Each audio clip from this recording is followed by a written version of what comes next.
चले भाई, अस्सलाम वालेकुम और welcome back to the class.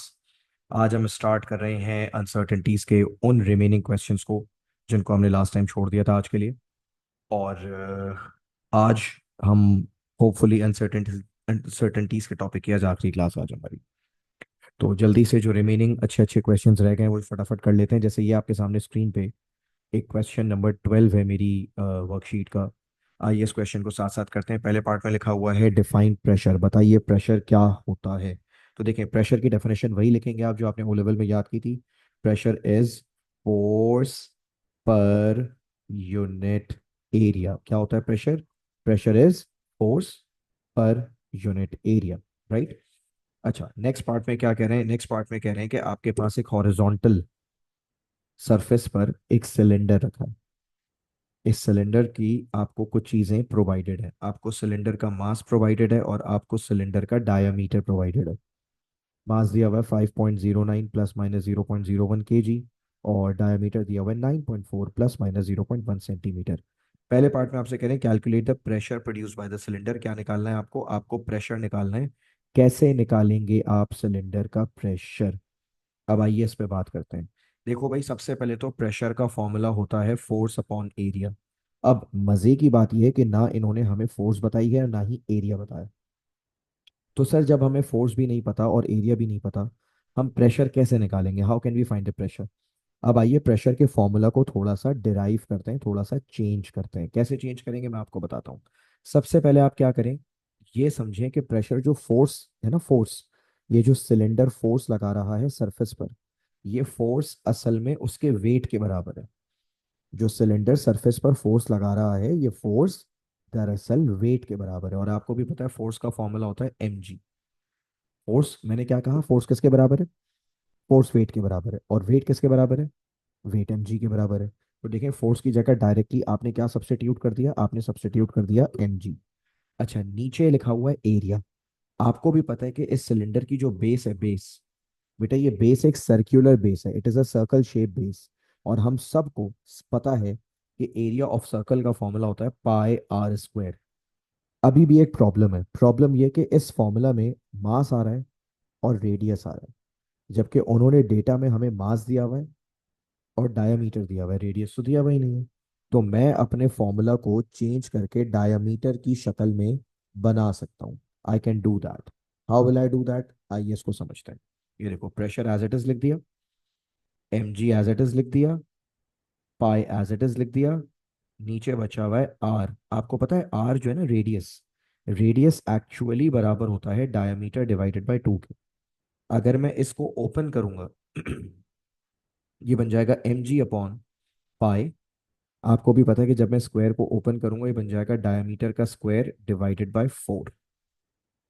Sir ये 4 कहाँ से आया? बेटा 2 था ना, डायमीटर अपॉन 2, 2 का स्क्वायर करेंगे 4 हो जाएगा। अच्छा, अब आपको इतनी मैथ्स तो आती ही है कि जब डिनोमिनेटर के नीचे डिनोमिनेटर होता है तो वो घूम कर ऊपर न्यूमरेटर में चला जाता है। तो मेरे पास प्रेशर का फॉर्मूला क्या बना? प्रेशर का फॉर्मूला बना mg upon pi D square, और 4 भी ऊपर ही आ गया। So this is the final formula of pressure that I am going to use. मैं प्रेशर का कौन सा फॉर्मूला यूज करने जा रहा हूँ? I will not be using force upon area.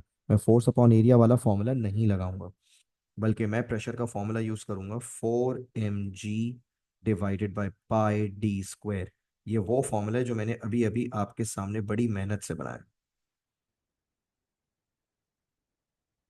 ठीक है, 4 mg upon pi D square. और फॉर्मूला कैसे बनाया मैंने बराबर में पूरी वर्किंग आपको करके दिखा दी है। आइए वैल्यू सब्स्टिट्यूट करते हैं। 4, मास, मास कितना दिया हुआ है बेटा? मास दिया हुआ है 5.09 और जी की वैल्यू दी हुई है 9.81 divided by pi D square. बेटा डायमीटर कितना दिया हुआ है आपको?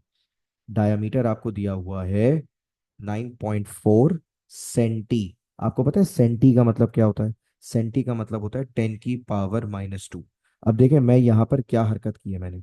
मैंने असल में 9.4 सेंटीमीटर लिखा हुआ था, तो मैंने क्या किया, 9.4 लिखा और सेंटी की जगह लिख दिया 10 की पावर -2। तो ये ऑटोमेटिकली सेंटीमीटर से किस में कन्वर्ट हो गया? ये ऑटोमेटिकली सेंटीमीटर से मीटर में कन्वर्ट हो गया। अगर आपको यूं अच्छा नहीं लग रहा तो आप सीधा सीधा 9.4 को डिवाइडेड बाय 100 करते हैं, ये बन जाता है 0.094। मीटर। आप ऐसे भी लिख सकते थे। तो आप 9.4 10⁻⁻² लिखें या 0.094 लिखें, बात एक ही है। Very good. सवाल आया कि sir why are we converting it into metre, why are we not leaving into centimetre. बेटा मैं मीटर में इसलिए कन्वर्ट कर रहा हूँ क्योंकि देखो मेरा जो फाइनल आंसर एक्सपेक्टेड है ना, वो किस यूनिट में निकालना है मुझे। In which unit am I suppose to find the final answer of pressure. आप देख सकते हैं पास्कल्स लिखा हुआ है। पास्कल एसआई यूनिट है। और बच्चों, एसआई यूनिट में फाइनल आंसर तभी आएगा जब आप सारी वैल्यूज भी किस में सब्सटीट्यूट करोगे, एसआई यूनिट में सब्सटीट्यूट करोगे। अब हम एक काम करते हैं, जल्दी से प्रेशर की करते हैं कैलकुलेशन। भाई ये आ गया हमारा कैलकुलेटर। आइए कैलकुलेटर में सारी वैल्यू सब्सटीट्यूट करता है। सबसे पहले ऊपर है 4 इंटू 5.09 इंटू 9.81, है ना, डिवाइडेड बाय, एक मिनट, आई होप आपको आवाज आ रही है मेरी।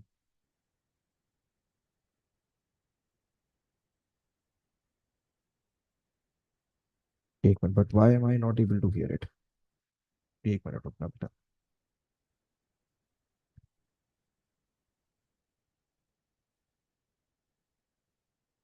Okay now I hope, yes it's fine now. I am so sorry for the interruption. 4 into 5.09 into 9.81 divided by, what to be right, pi into 9.4 10⁻⁻² का स्क्वायर। तो बेटा जो मेरे पास प्रेशर का फाइनल आंसर आ रहा है वो आ रहा है 7195.17। 7195.17 is the final answer of pressure that I get. अब तुम्हें भी पता है कि हम इतने सारे सिग्निफिकेंट फिगर्स नहीं रख सकते। तो 7195.17 को मैं लिख देता हूँ 7200 पास्कल्स। तो this is how I found pressure. ये समझ आ गया बेटा? Is that clear? I hope it is good. अब मैं नेक्स्ट पार्ट दिखाने जा रहा हूँ आपको। नेक्स्ट पार्ट में कह रहे हैं calculate the actual uncertainty in pressure. अब हमें प्रेशर की अनसर्टेनिटी निकालनी है। कैसे करेंगे सुने। अभी अभी मैंने आपके सामने प्रेशर का फॉर्मूला बनाया, 4 mg divided by pi D square. अब आप खुद देख सकते हैं कि प्रेशर में कौन कौन सी मेजरमेंट्स इन्वॉल्व है। प्रेशर में मास आ रहा है और प्रेशर में डायमीटर आ रहा है। मास आ रहा है और डायमीटर आ रहा है, तो आप प्रेशर की अनसर्टेनिटी की इक्वेशन बनाएंगे। प्रेशर की परसेंटेज बराबर होनी चाहिए मास की परसेंटेज प्लस डायमीटर की परसेंटेज। किसी पे कोई पावर तो नहीं आ रही? यस, डी पे पावर आ रही है। तो डी पे पावर 2 आ रही है, तो यहाँ पे आप 2 से मल्टीप्लाई कर देंगे। अब आइए पीछे से वैल्यूज देख के लिखना शुरू करते हैं। सबसे पहले मास की वैल्यू देखें। मास की वैल्यू अगर टेबल में जाके देखूं मैं, 0.01 और 5.09। ठीक है, 0.01 और 5.09। तो देखिए मास की मैं निकालूंगा कैसे, परसेंटेज। 0.01 डिवाइडेड बाय 5.09, और 2 इंटू, यहाँ पे लिखेंगे हम डायमीटर की परसेंटेज अनसर्टेनिटी। कैसे लिखेंगे आइए देखते हैं। डायमीटर की अनसर्टेनिटी गिवन है 0.1 एंड 9.4। 0.1 एंड 9.4। तो क्या लिखेंगे हम, 0.1 डिवाइडेड बाय 9.4। और आप एंड में क्या करेंगे, आप एंड में इस पूरी वैल्यू को मल्टीप्लाइड बाय 100 कर देंगे। इससे आपके पास प्रेशर की परसेंटेज अनसर्टेनिटी आ जाएगी। आइए प्रेशर की पहले परसेंटेज अनसर्टेनिटी निकालते हैं। 0.01 divided by 5.09 plus 2 into 0.1 divided by 9.4 multiplied by 100। तो मेरे पास जो फाइनल आंसर आ रहा है वो आ रहा है बेटा 2.32%। अब बेटा ये तो परसेंटेज अनसर्टेनिटी है ना, मुझे परसेंटेज अनसर्टेनिटी के बाद एक्चुअल अनसर्टेनिटी भी निकालनी है। एक्चुअल अनसर्टेनिटी के लिए क्या करूंगा, परसेंटेज बराबर होनी चाहिए delta P upon P multiplied by 100 के। अब आप एक काम कर सकते हैं, आप यहाँ पर जल्दी से सब्जेक्ट बनाएंगे डेल्टा पी को। पहले वैल्यूज पुट करते हैं, देखें। प्रेशर की वैल्यू 2.32, डेल्टा पी की वैल्यू आपको नहीं पता। प्रेशर आपने निकाला था 7195.17 इन 200। अब आप डेल्टा पी को सब्जेक्ट बनाएं। जब आप डेल्टा पी को सब्जेक्ट बनाएंगे तो क्या बनेगा? 2.32 इंटू 7195.17 डिवाइडेड बाय 100। जब आप ये पूरा सॉल्व कर लेंगे आपके पास प्रेशर का फाइनल आंसर आ जाएगा। During the solution we will not use the rounded values. Yes, actually पीछे जो वैल्यू आ रही थी वो आ रही थी 7195। उसको मैंने जो फाइनल आंसर लिखा था मैंने 7200 लिखा था, जो कि काफी ज्यादा राउंडेड वैल्यू है। तो इतनी ज्यादा राउंडेड वैल्यू यूज ना करें फॉर्मूला में।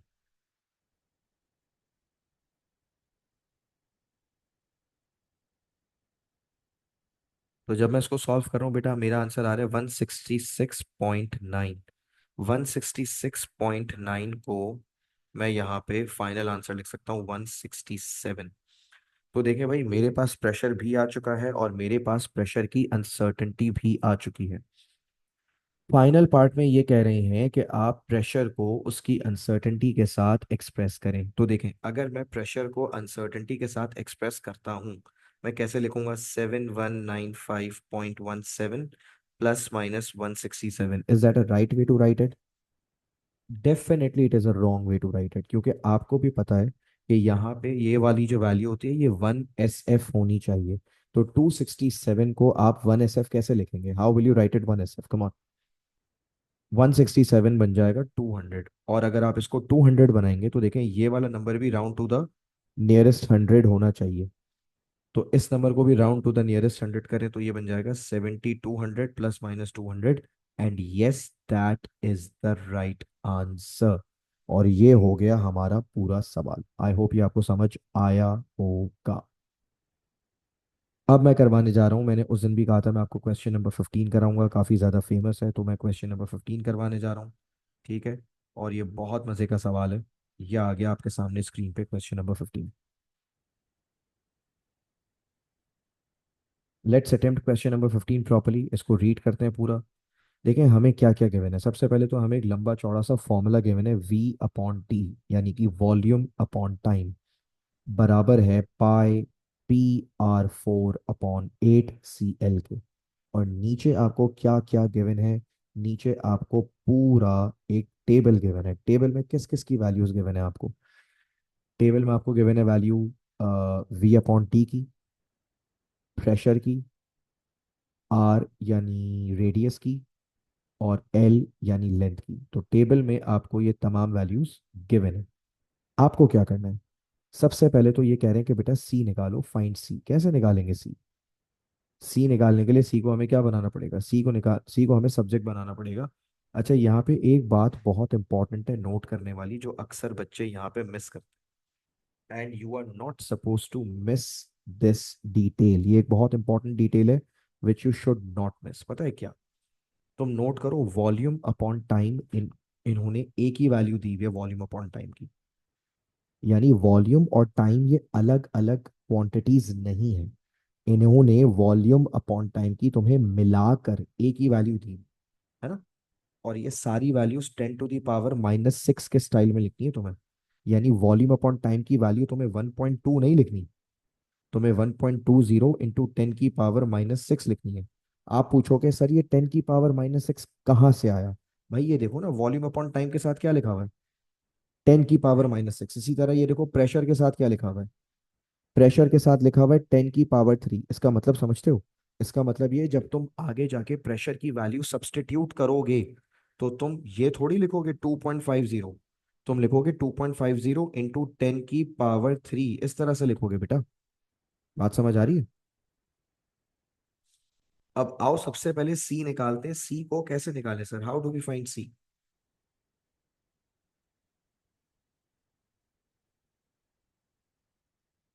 How do we find C? हम सी की वैल्यू कैसे निकालें?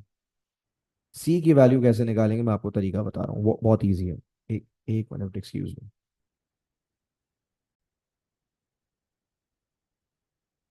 Alright, I am so sorry for the disturbance. हाँ भाई, तो मैं आपसे क्या कह रहा था, आइए सबसे पहले सी को सब्जेक्ट बनाते हैं। सी को सब्जेक्ट बनाने का एक बहुत आसान तरीका बता रहा हूँ, तुम बहुत इजीली ये काम कर सकते हो। पता है क्या करो?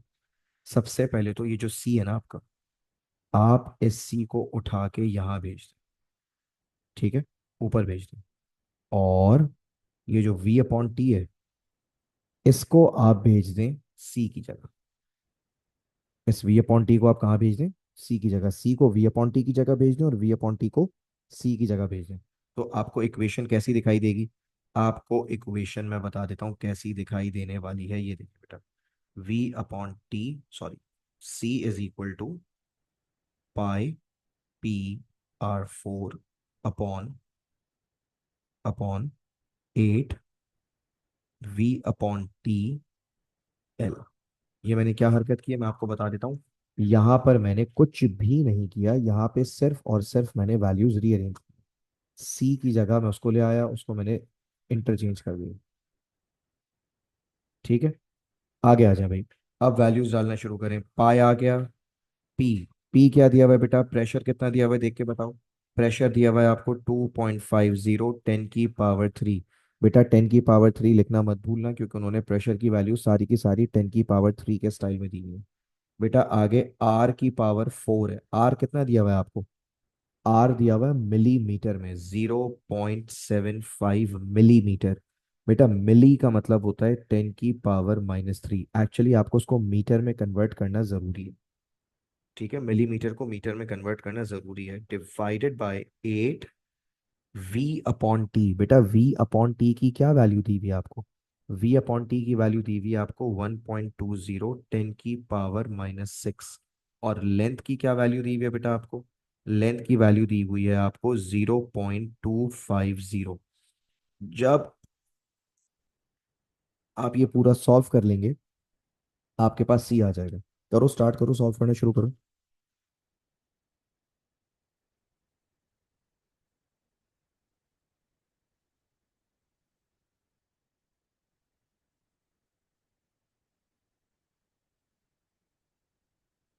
क्या आंसर आएगा?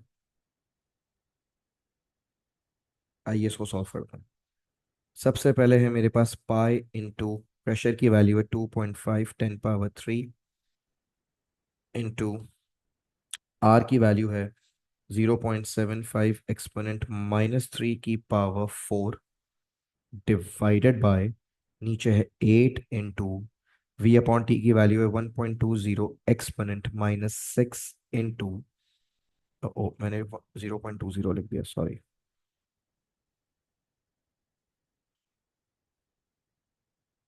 लेंथ कितनी दी हुई है? 0.250। तो बेटा ये आ रहा है मेरा फाइनल आंसर। अगर मैं इसको स्टैंडर्ड फॉर्म में भी देख लूँ तो ये आ रहा है 1.035 10 की power -4। So this is what I get, 1.035 10 की पावर -4। तो मैं इतने सारे सिग्निफिकेंट फिगर्स तो नहीं लिख सकता 1.035। तो मैं इसको राउंड करके लिख देता हूँ 1.04 10 की पावर माइनस, सॉरी -4 था, -3 था, ये तो मैंने देखा ही नहीं। -3 है, सॉरी यार, अभी देखा गलती हो जाती। -3 है, -4 नहीं है, 10 की पावर -3। तो बेटा ये मैंने सी निकाल लिया। आप मुझे सिर्फ ये बता दो कि ये जो सी की मैंने पूरी कैलकुलेशन की है, क्या इसमें कोई कंफ्यूजन है? Is there any confusion in this value of C? All clear, very good. अब आ जाते हैं इसके नेक्स्ट पेज पे। नेक्स्ट पेज पे क्या है, जरा गौर से देखिएगा। नेक्स्ट पेज पे तुम्हें कह रहे हैं कि calculate the uncertainty in the value of C. C की अनसर्टेनिटी निकालनी है। अच्छा, इन्होंने कहीं भी मेंशन नहीं किया हुआ कि एब्सोलूट अनसर्टेनिटी निकालनी है या परसेंटेज अनसर्टेनिटी निकालनी है। तो आप कौन सी अनसर्टेनिटी निकालोगे बताओ? विच अनसर्टेनिटी वुड यू फाइंड? क्योंकि उन्होंने तो बोला ही नहीं है, कैलकुलेट दी अनसर्टेनिटी बोला उन्होंने सिर्फ। आप एब्सोलूट अनसर्टेनिटी निकालोगे, लेकिन इसका रीजन है, पता है क्यों? देखो यहाँ पे उन्होंने यूनिट दिया हुआ है, और यूनिट में बता आंसर आता ही एब्सोलूट अनसर्टेनिटी का। ये तो मैंने क्लास में बताया था कि परसेंटेज अनसर्टेनिटी का कोई यूनिट होता ही नहीं। अगर परसेंटेज अनसर्टेनिटी में आंसर एक्सपेक्ट कर रहे होते तो यूनिट ना लिखते।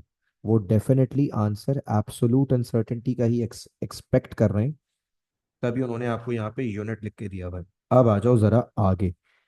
क्या करोगे जरा गौर से सुनो। आप यहाँ पे पहले सी का फॉर्मूला मैं ऊपर रीराइट कर रहा हूँ। सी का फॉर्मूला है पाई PR4/8 V/T L। बेटा this is the formula of C, है ना। ये किसका फॉर्मूला आ गया, ये आपका सी का फॉर्मूला आ गया। अब क्या करोगे ये बताओ, what will you do next. अब आपको सी की अनसर्टेनिटी निकालनी है। तो देखो मैं सी की इक्वेशन बना रहा हूँ। सी की परसेंटेज अनसर्टेनिटी बराबर होनी चाहिए पी की परसेंटेज प्लस आर की परसेंटेज प्लस V/T की परसेंटेज प्लस लेंथ की परसेंटेज। क्योंकि जो सी का जो आंसर आएगा वो इन चारों की अनसर्टेनिटी से मिलकर आएगा। क्या ख्याल है। किसी पे कोई पावर तो नहीं आ रही। यस सर, आर पे पावर आ रही है, तो आर पे पावर है तो उस पावर को आर को उतने ही टाइम्स मल्टीप्लाई कर दो। आर पे पावर 4 थी, इसलिए आर की अनसर्टेनिटी को भी मल्टीप्लाइड बाय 4 कर दिया। इसके बाद क्या करेंगे जरा सुनो। एक एक करके आइए वैल्यूज डालते हैं पीछे से देख कर। प्रेशर की क्या वैल्यू दी हुई है आपको, आइए टेबल में देखते हैं। 0.05 डिवाइडेड बाय 2.5। तो ये देखो 0.05 डिवाइडेड बाय 2.5। 4 आर। आर की वैल्यू क्या दी हुई है, आइए चल के देखते हैं। 0.01 डिवाइडेड बाय 0.75।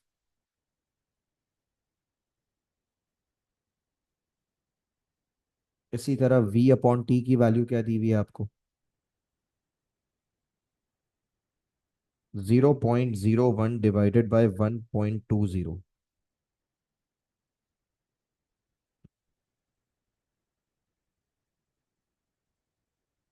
और लेंथ की क्या वैल्यू दी हुई है आपको, 0.001 डिवाइडेड बाय 0.250। और एंड में इस पूरे आंसर को मल्टीप्लाइड बाय 100 कर देंगे, तब जाके सी का आंसर आपका परसेंटेज में आ जाएगा। आइए इसकी कैलकुलेशन शुरू करते हैं।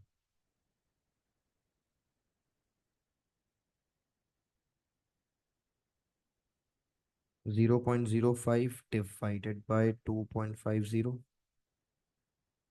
उसके बाद है 4 इंटू 0.01 डिवाइडेड बाय 0.75।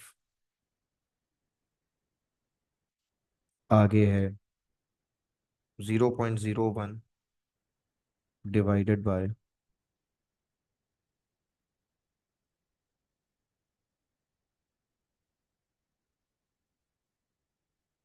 1.20।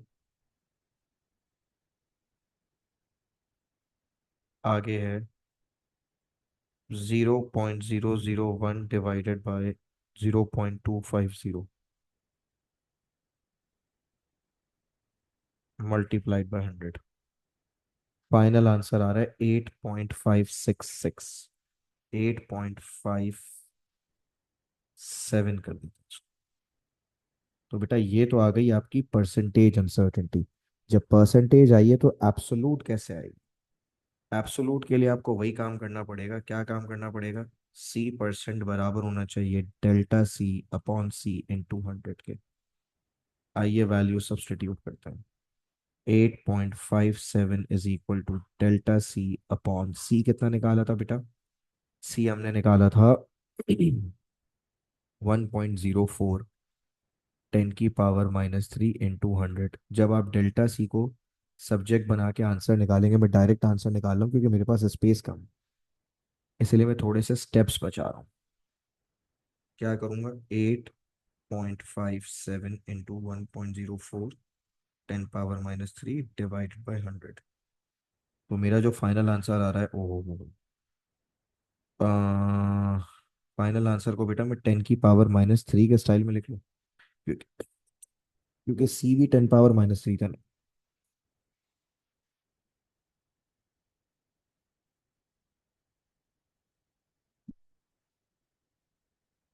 मेरी जो सी की वैल्यू आ रही है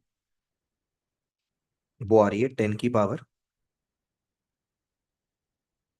-3। तो डेल्टा सी को भी मैं वैसे ही लिखूंगा, ये देखो, आई विल राइट इट 0.089 10 की पावर -3। तो मैं यहाँ लिख देता हूँ 0.089 10 की पावर -3। अच्छा। अच्छा देखो, आप इस वैल्यू को स्टैंडर्ड फॉर्म में लिख सकते हो। देखो, परेशान होने की जरूरत नहीं है बच्चों, ये देखो, रिलैक्स रिलैक्स रिलैक्स। आप बताओ आपका कैलकुलेटर क्या जवाब देगा। आपका कैलकुलेटर स्टैंडर्ड फॉर्म में जवाब दे रहा है ना, आप वो लिख लो चलो। क्या जवाब आ रहा है? 8.9 10 की पावर -5 आ रहा है ना आपका जवाब, स्टैंडर्ड फॉर्म में आ रहा है। आप ऐसे लिख लो।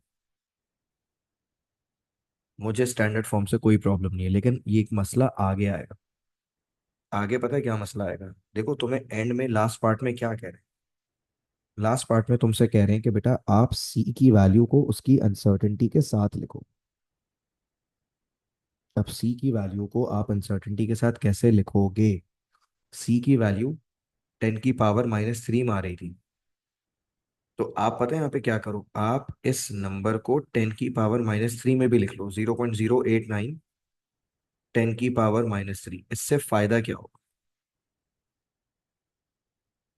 इससे फायदा ये होगा कि जब आप फाइनल आंसर एक्सप्रेस करोगे ना, देखो फाइनल आंसर था क्या, ये था 1.04 10 की पावर -3 ±0.089 10 की पावर -3। इससे आसानी हो जाएगी, ये भी 10 की पावर -3 है, ये भी 10 की पावर -3 है, दोनों एक जैसे हो जाएंगे और एक जैसे ही होने चाहिए। ठीक है। 10 की पावर -3 क्यों बनाया मैंने उसे? क्योंकि मेरा जो सी आया था ना, वो भी 10 की पावर -3 में आया था, इसीलिए। अब एक बात बताओ, ये जो मैंने फाइनल आंसर लिखा है, ये सही है या गलत है? ऑफ कोर्स ये गलत है, क्योंकि यहाँ पे सर वन सिग्निफिकेंट फिगर होना चाहिए, यहाँ तो टू सिग्निफिकेंट फिगर लिखे हैं। तो आप इसको सही तरह तरह से लिख लो, ये बन जाएगा 0.09 10 की पावर -3। और अगर ये 2 DP नंबर है तो ये भी 2 डेसिमल प्लेस का नंबर होना चाहिए, तो ये तो ऑलरेडी 2 डेसिमल प्लेस का नंबर है। 1.04 10 की पावर -3। अब मेरा जवाब बिल्कुल ठीक है। My answer is absolutely fine and this is my final answer. और यहाँ पे ये वाला सवाल होता है कंप्लीट। ठीक है। ये एक बड़ा ही अच्छा और मजे का सवाल था। और अब मैं आपको अनसर्टेनिटीज का बिल्कुल ही एक आखिरी आखिरी टॉपिक पढ़ाने जा रहा हूँ, आखिरी पार्ट पढ़ाने जा रहा हूँ। और वो पार्ट क्या है मैं आपको बताता हूँ। एक चीज जो मैंने अभी तक होल्ड की हुई थी और वो मैंने क्लास में डिस्कस नहीं की। क्या है वो पार्ट, क्या है वो हिस्सा जो अभी तक हमारा क्लास में डिस्कस नहीं हुआ? आइए मैं आपको नोट्स में जाके दिखाता हूँ। बेटा ये है वो part, this is that part. पढ़ें जरा क्या लिखा हुआ है।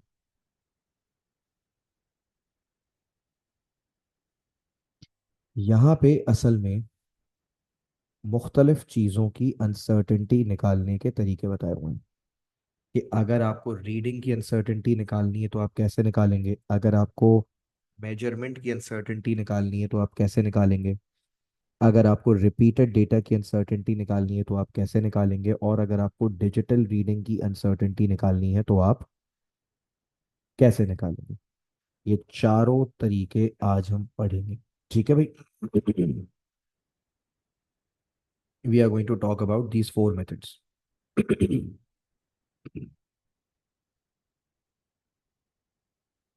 तो भाई शुरू करें स्टोरी। सबसे पहला सवाल, ये रीडिंग क्या होती है और ये मेजरमेंट क्या होती है? बहुत सारे बच्चों को रीडिंग और मेजरमेंट में कंफ्यूजन। तो रीडिंग और मेजरमेंट का मैं आपको एक बड़ा ही आसान सा हल बताता हूँ। आपको पता है कुछ ऐसे इंस्ट्रूमेंट्स होते हैं, कुछ ऐसे इंस्ट्रूमेंट्स होते हैं जिनका एक आउटपुट आता है। They provide you an output. कुछ ऐसे इंस्ट्रूमेंट्स होते हैं जिनका एक आउटपुट आपको मिलता है। जैसे कि मैं आपको एक एग्जांपल देता हूँ। आप जब एमीटर को सर्किट में लगाएंगे तो वो कोई ना कोई आउटपुट देगा ना, कोई ना कोई वैल्यू बताएगा, है ना? या जब आप एक इलेक्ट्रॉनिक टॉप एंड बैलेंस के ऊपर किसी ऑब्जेक्ट को रखेंगे तो वो भी आपको एक आउटपुट डिस्प्ले करेगा।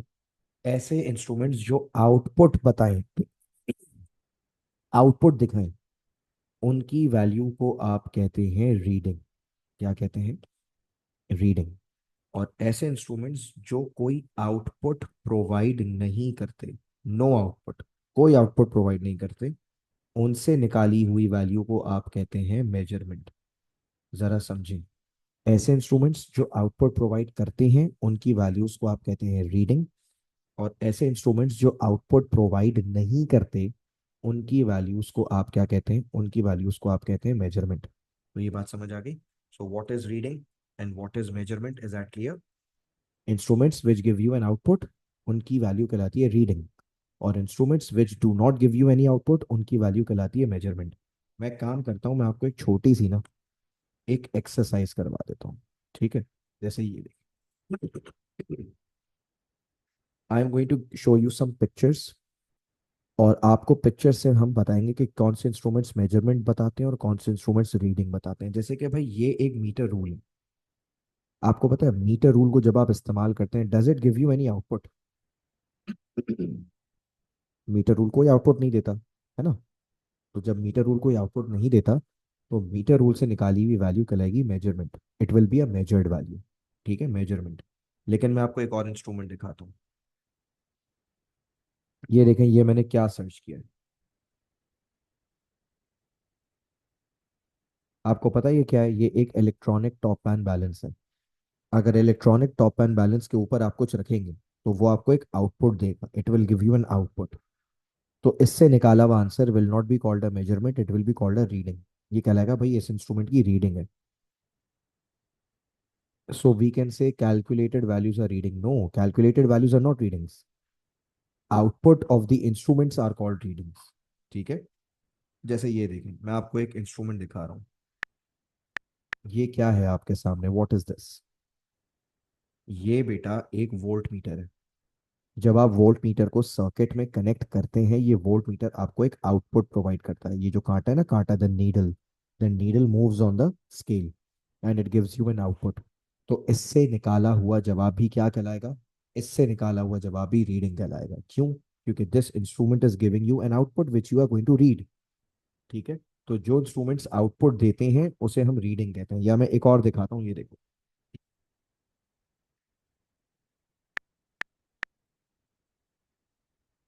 ये क्या है? हम सब इसे जानते हैं। बेटा ये एक प्रोट्रैक्टर है, ये डी है, डी। इसको डी बोले, प्रोट्रैक्टर बोले, बात ही की है।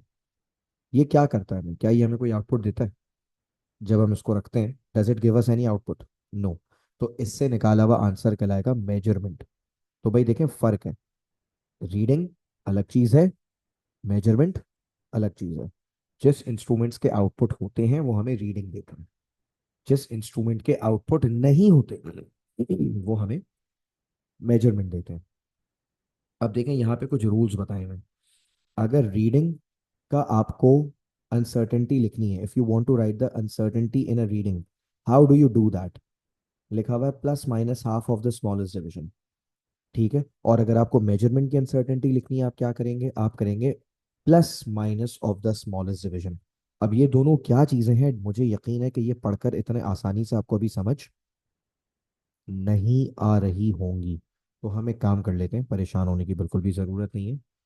हम इस पे एक एग्जाम्पल के थ्रू हम ये काम समझते हैं। It will be very easy to understand. ठीक है? Don't need to panic. सबसे पहले I am going to show you a picture. ये देखो, ये तुम्हारे सामने पिक्चर है। ये एक वोल्ट मीटर का आंसर है। तो मुझे बताओ, should I call it a reading or a measurement?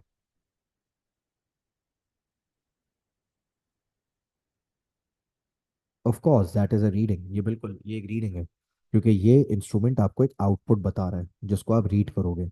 Can you tell me कि ये रीडिंग कितनी है? If you can read it please. How much is it? ये है कितनी? How much?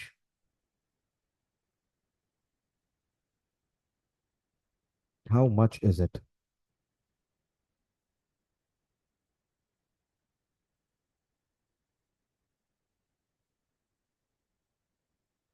वेरी गुड, इसकी वैल्यू है 0.68। और अगर आप नहीं पढ़ पा रहे तो आई कैन हेल्प यू। ये देखो, ये 0.5 है, ये 0.6 हो जाएगा, और ये 0.7 हो जाएगा, है ना। तो ये तो 0.6 और 0.7 के बिल्कुल बीच में। ये देखो, ये 0.62, 0.64, 0.66। तो ये जो कांटा है ये कहाँ पर है, ये 0.68 पर है। तो वेरी गुड, आपने बिल्कुल ठीक पढ़ा कि ये वैल्यू है 0.68। अब आइए इसकी अनसर्टेनिटी लिखते हैं। अनसर्टेनिटी कैसे लिखते हैं? Plus minus half of the smallest division. पहले तो बताओ इस इंस्ट्रूमेंट का स्मॉलेस्ट डिवीजन है कितना, यानी what is the smallest value this instrument can measure. जैसे ये है 0.0, ये वैल्यू कितनी है? What is the smallest value it can measure? भाई देखो ना, ये 0.1 है। तो स्मॉलेस्ट वैल्यू ये इंस्ट्रूमेंट कितनी मेजर कर सकता है? If you read it properly, the smallest value it can measure is 0.02। ठीक है, स्मॉलेस्ट वैल्यू कितनी है? स्मॉलेस्ट वैल्यू है 0.02। तो बेटा आप क्या करो जरा देखो, आप स्मॉलेस्ट वैल्यू का हाफ कर दो। करो हाफ स्मॉलेस्ट वैल्यू का। स्मॉलेस्ट वैल्यू का हाफ होगा 0.01। तो इसकी अनसर्टेनिटी आप लिखोगे 0.68 प्लस माइनस 0.01 वोल्ट्स। ठीक है, फिर से सुनो, ये मैंने क्या किया, पहले तो मैंने वैल्यू निकाली। वैल्यू क्या निकाली? 0.68। फिर मैंने लिखा प्लस माइनस, और प्लस माइनस के बाद मैंने क्या लिखा? प्लस माइनस के बाद मैंने लिखा 0.01। आप पूछेंगे सर ये 0.01 कहाँ से आया? असल में इसका स्मॉलेस्ट डिवीजन था 0.02, मैंने उसका हाफ कर दिया, क्या आ गया? 0.01। Half of smallest reading is the uncertainty, yes. Half of smallest reading is uncertainty, yes, smallest division. ठीक है, ये रीडिंग थी। अच्छा, मैं एक और एग्जांपल लेता हूँ। देखो ये वाली तस्वीर देखो, यहाँ पे एक पेंसिल की लेंथ निकाली जा रही है। पहले तो बताओ ये रीडिंग है या मेजरमेंट है?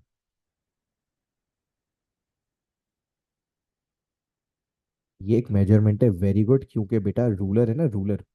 रूलर कोई आउटपुट प्रोवाइड नहीं करता। और कैन यू टेल मी कि इस पेंसिल की लेंथ कितनी आ रही है? How much, how long is the pencil? it can be clearly seen that the length of the pencil is 14 plus minus. अब देखो ये रीडिंग नहीं है, ये मेजरमेंट है। रीडिंग में करते थे half of the smallest division, यहाँ half of the smallest division नहीं है, यहाँ डायरेक्ट स्मॉलेस्ट डिवीजन लिख दो। आप बताओ इस मीटर रूल का स्मॉलेस्ट डिवीजन कितना है? सबसे छोटा डिवीजन कितना है? 0 और 1 के बीच में 10 डिविजन आ रहे हैं, तो एक डिवीजन कितने का हो गया? What is the smallest division? 0 और 10 के बीच में, 0 और 1 के बीच में 10 डिविजन है। तो उसका जो स्मॉलेस्ट डिवीजन है वो असल में है 0.1 का। कितना आ रहा है स्मॉलेस्ट डिवीजन? कितना आ रहा है? 0.1। भाई मैं तुमसे सिर्फ इतनी सी बात पूछ लेता हूँ, स्मॉलेस्ट लेंथ क्या मेजर कर सकता है ये रूलर, ये बताओ ना। What is the smallest length it can measure? The smallest value it can measure, smallest division, सबसे छोटा गैप। सबसे छोटा गैप 0.01 नहीं है, सबसे छोटा गैप 0.1 है, यस। तो उसकी अनसर्टेनिटी भी 0.1 ही कहलाएगी। इसको हाफ मत करना। रीडिंग वाले में हाफ करते हैं, मेजरमेंट वाले में हाफ नहीं करते, राइट। अच्छा, क्या ये जो ऊपर आंसर लिखा हुआ है, इज दिस करेक्ट और is there a mistake? There is a mistake. वो मिस्टेक क्या है मैं आपको बताता हूँ। तुम्हें पता है ये जो वैल्यू है ये 1 डेसिमल प्लेस में लिखी हुई है, और अगर ये वैल्यू 1 डेसिमल प्लेस में लिखी हुई है तो ये भी कैसे लिखी हुई होनी चाहिए थी? ये भी 1 डेसिमल प्लेस में लिखी हुई होनी चाहिए थी। तो ये आप लिखोगे 14.0 इंस्टेड ऑफ 14। समझ आ गई बात? ये करना है भाई। एक और चीज मैं आपको दिखाता हूँ, रिपीटेड डेटा। रिपीटेड डेटा में क्या करना होता है मैं आपको बताता हूँ, सुनो। फर्ज करो मैंने टाइम की 3 वैल्यूज निकाली। मैं एक एक्सपेरिमेंट कर रहा हूँ, मैंने टाइम की मेजरमेंट की, और टाइम की मेजरमेंट करके मैंने 3 वैल्यूज निकाली है। 7.82 निकाल ली, 7.80 निकाल ली, 7.78 निकाल ली। कितनी वैल्यूज निकालनी भाई? मैंने टाइम की तीन तीन वैल्यूज निकाली हैं। अब ये एक रिपीटेड डेटा है। रिपीटेड डेटा में सबसे पहले तो एवरेज लो। एवरेज कैसे लोगे? तीनों को प्लस करोगे, 7.82, 7.80, 7.78, और डिवाइडेड बाय 3 कर लोगे, तो पहले तो एवरेज आ जाएगा तुम्हारे पास 7.80। अब उसका करना क्या है? 7.80 plus minus half of the range. Repeated data में कैसे निकालते हैं अनसर्टेनिटी? रिपीटेड डेटा में अनसर्टेनिटी निकालने का तरीका है plus minus half of the range. क्या मतलब है मैं भी आपको बताता हूँ। पहले तो मुझे एक बात बताओ, रेंज कितनी आ रही है?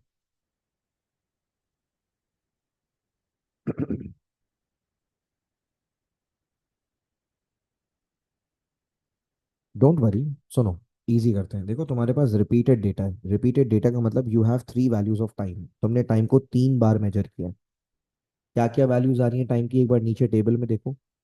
एक वैल्यू आ रही है 7.82, एक वैल्यू आ रही है 7.80, और एक वैल्यू आ रही है 7.78। सही है। सबसे पहले तो तुमने इनका एवरेज निकाल लिया। ऊपर देखो, मैंने एवरेज निकाला, तीनों को प्लस किया, डिवाइडेड बाय 3 कर दिया, एवरेज आ गया 7.80। अब मैं तुम्हें बता रहा था कि बेटा, रिपीटेड डेटा की अनसर्टेनिटी कैसे लिख। उसकी अनसर्टेनिटी लिखने का एक तरीका है।